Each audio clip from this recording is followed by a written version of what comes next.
Classification అంటే ఇప్పుడు మనం డేటా సెట్ని ట్రీస్లోనా టేబుల్స్లోనా మార్చుకోవడాన్ని క్లాసిఫికేషన్ అంటారు. దాంట్లో మన టైప్స్ వచ్చి random forest, decision trees, navigators, neural networks.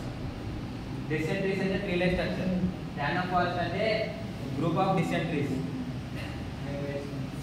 ఇక్కడ అన్సూపర్వైజ్డ్ రిగ్రెషన్కి వస్తే రిగ్రెషన్ అనేది కంటిన్యూస్ వచ్చే డేటా సెట్స్ అనమాట. ఇది కంటిన్యూ అయ్యేది, రిపీటెడ్గా వచ్చేది. దాంట్లో types logistic and linear. Unsupervised learning అంటే అన్లేబుల్డ్ డేటా. మనం అంటే దాన్ని సపరేట్గా మనం లేబుల్ ఏం చేయకుండా క్లస్టరింగ్. దీన్ని సెల్స్ అని ఇచ్చుకుంటాం. ఇప్పుడు గ్రూప్ ఆఫ్ యాపిల్స్, ఆరెంజెస్ ఉన్నాయి అనుకో,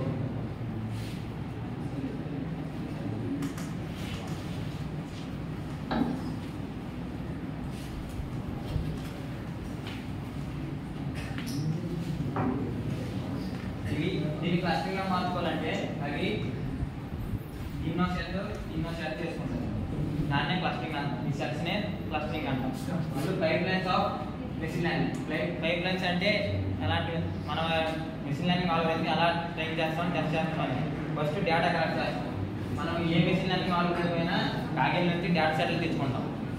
కాగిల్ నుంచి డేటా సెట్ తెచ్చుకొని దాన్ని ప్రీ ప్రాసెసింగ్ చేస్తాం. మనకి అవసరమైన డేటా ఏది, కాన్ఫిడెంట్ డేటా ఏది అనేసి ఒక డేటాని సపరేట్ చేసుకుంటాం. దాని తర్వాత మనం మోడల్ అనేది సెలెక్ట్ చేసుకోవాలి. మా పైథాన్లో మోడల్స్ ఉంటాయి కదా, స్కిట్లెన్, నెక్స్ట్ పాండాస్, నంపైస్, ఇవి సెలెక్ట్ చేసుకొని ఆల్గోరిథం ట్రై చేస్తాం. దాని తర్వాత